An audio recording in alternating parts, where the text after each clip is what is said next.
Hey, what's up, YouTube? It's Logan, the Metal and Beer Snob, and tonight I'm here to talk about New Orleans metal royalty, Crowbar. Yeah, I've been making the most of my first proper year here in NOLA, and am seeing as many of the local legends as possible. And one of the last ones on my bingo card was Crowbar, and I was able to see him the evening of Black Friday, November 29th. It was phenomenal. It was good enough that I want to sit here and talk about it, and to talk about just how much this band means to me and one of my favorite albums from them. So, thanks for checking in, and let's get some swampy sludge riffs in here.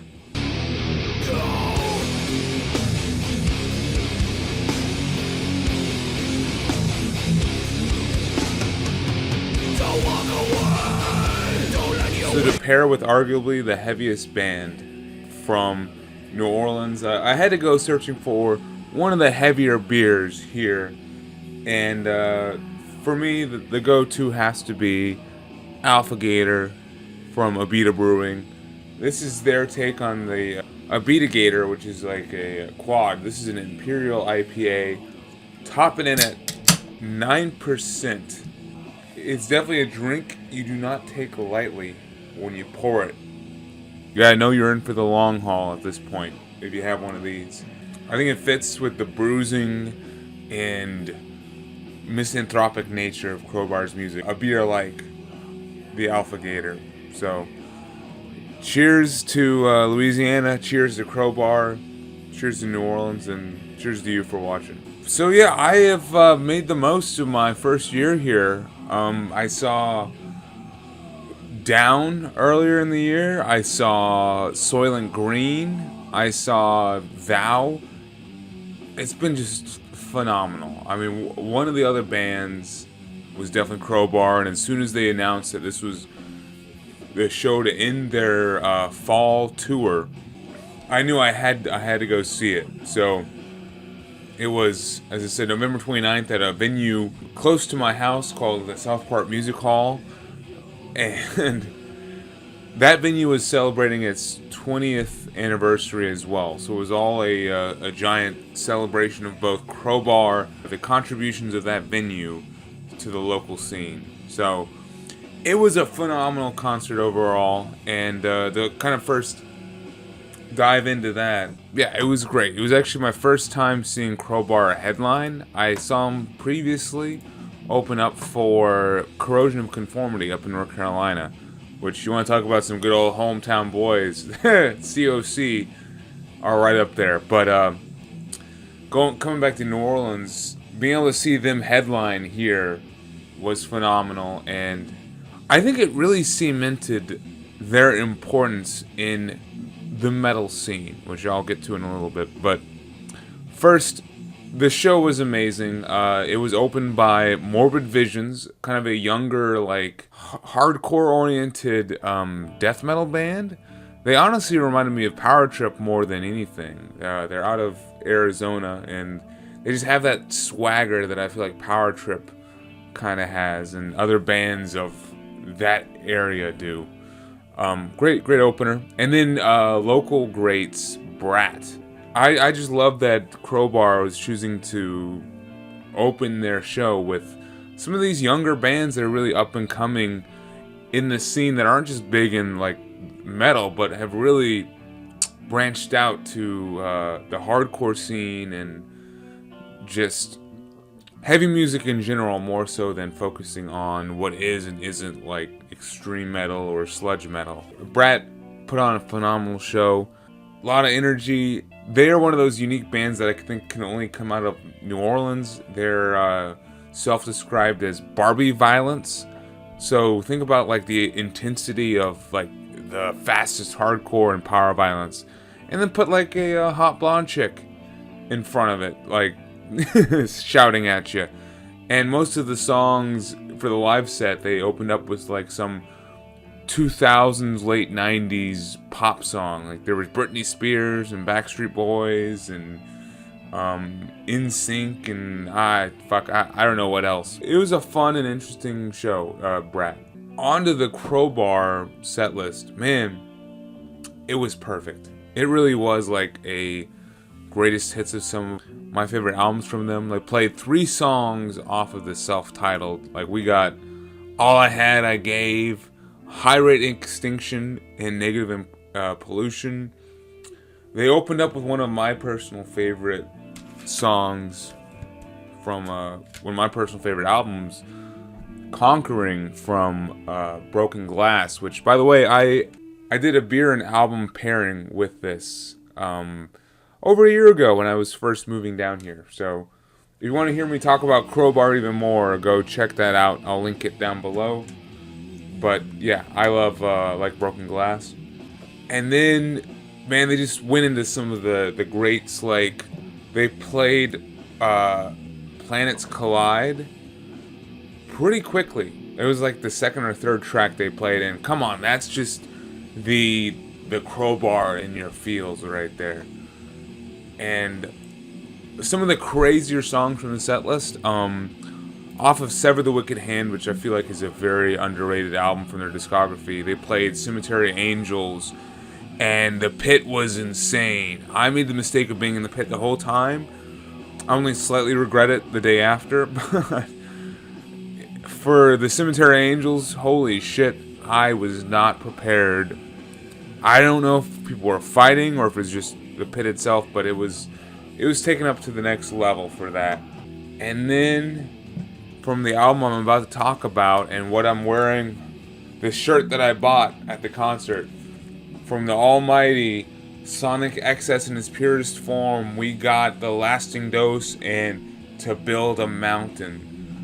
And I gotta tell you, those were definitely my favorite songs of the set.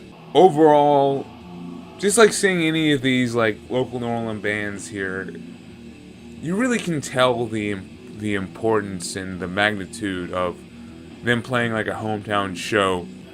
The fans show up. It's like a party and a celebration of everything that New Orleans metal is when one of these bands chooses to play a show at this venue that I've seen. I'm just thankful to be in a city with music that I love so much and have always had such a connection to. Because there's something about Crowbar's music that I glom onto naturally and connect with.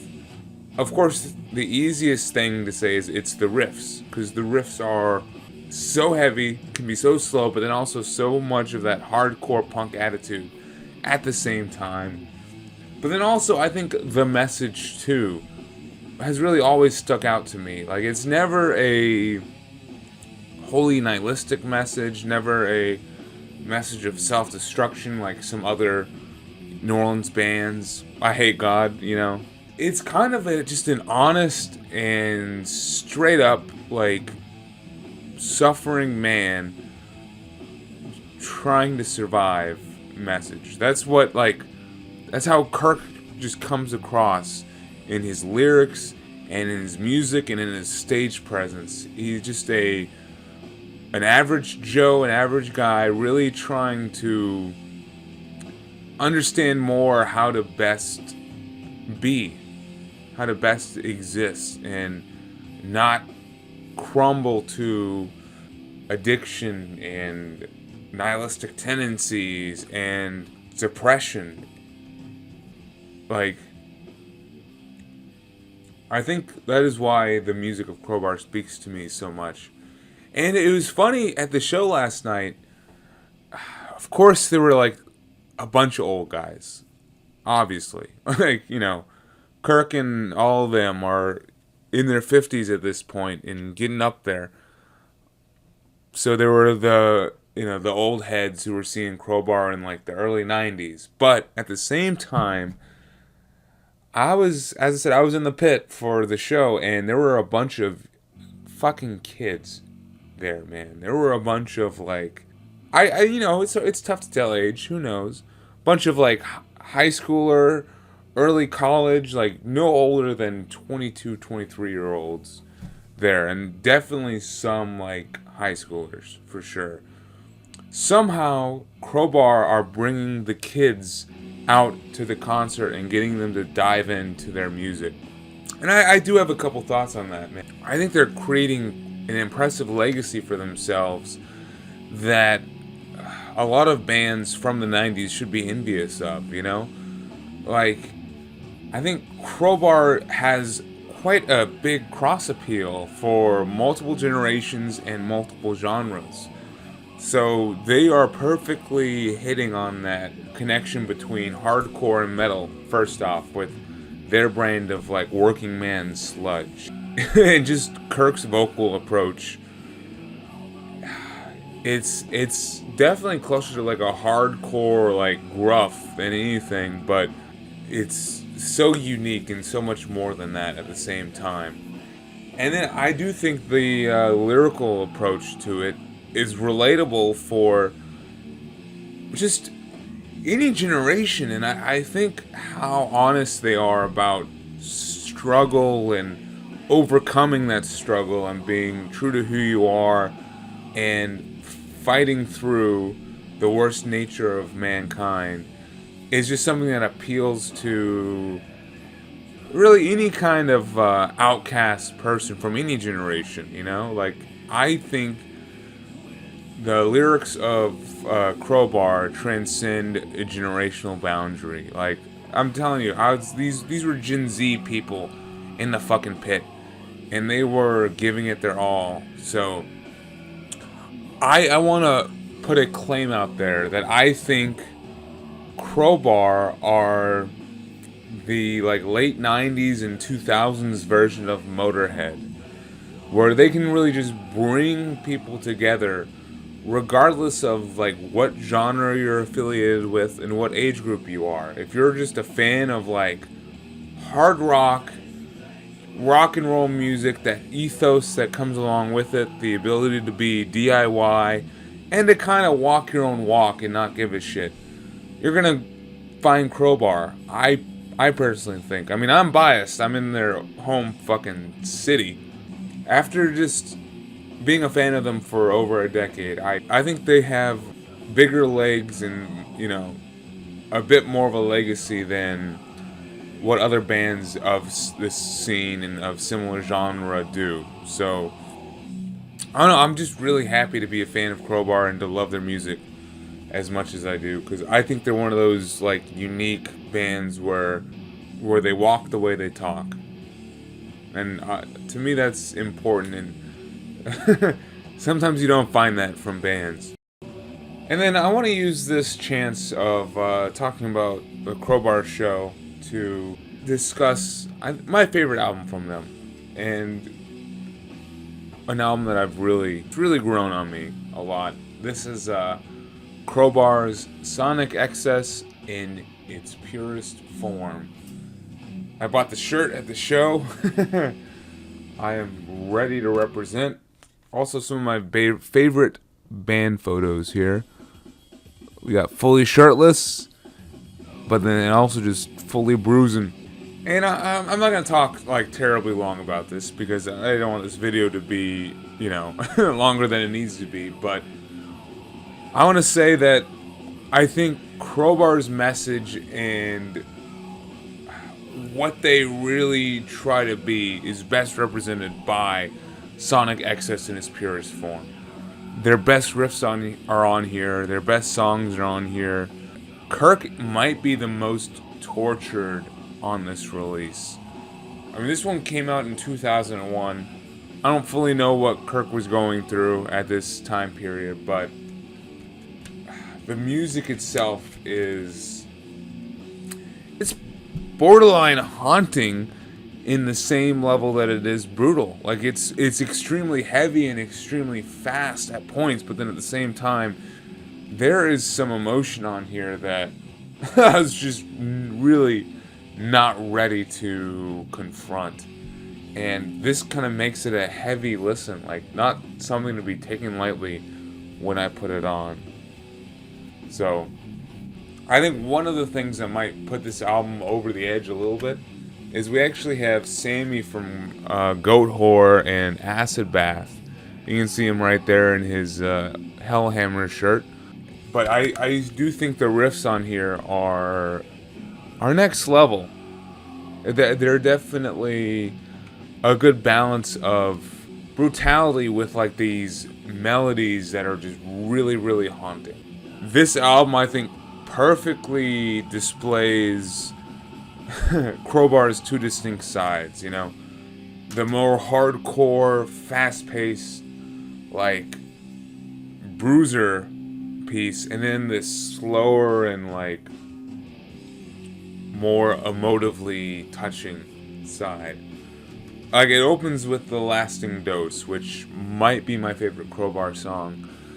I don't know, but, like, the lyrics on there give me chills every time, and seeing it played live was phenomenal. And then it goes into the blistering to build a mountain, which is just insane. It might be one of the heaviest songs out there. Like, and then there's two tracks on here which come up in quick succession. From the Ashes, I've Watched You Burn, and Repulsive and Its Splendid Nature.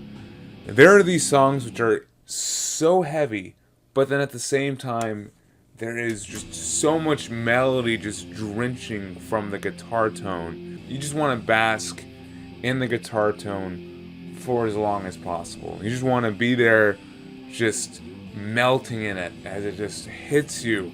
These songs are chill inducing. They're 10 out of 10s, man. And then we get to heavier songs like Awakening and It Pours From Me and Failure to Delay Gratification, and you're just like trapped in this like self-reflective mirror of, you know, loathing. Like, this is some pure self-hatred. I don't know, this really is one of the most relatable albums I think I own. And then it closes with the track Empty Room, which is on right now. The melody seeps through. It's like the closest thing you get to a ballad on here. And its beauty is sharp, cutting, and its lyrics even more so. I don't know. I'm telling you, when you package this whole album together, the riffs, the lyrics, the tone, the feel, the darkness of it all, I love it, man. There's not a song on here I do not like. This is going to be the first review of this nature, but this is going to be a 10 out of 10 for me. This is a perfect album. There's nothing I have wrong with it. So, please, if you're not a Crowbar fan, check out Sonic Excess in its purest form and just bask in the brutality and the beauty and just the self-reflective nature that is Crowbar. And I think realize that they are a band that has a broader impact than a lot of other bands out there, and I hope that impact will continue to carry for decades and decades to come. So honored to be able to be in the same city as this band and see them play hometown shows and stuff. It's fucking cool.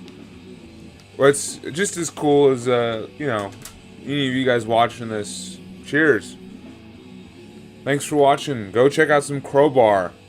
Hail the riff. Prost.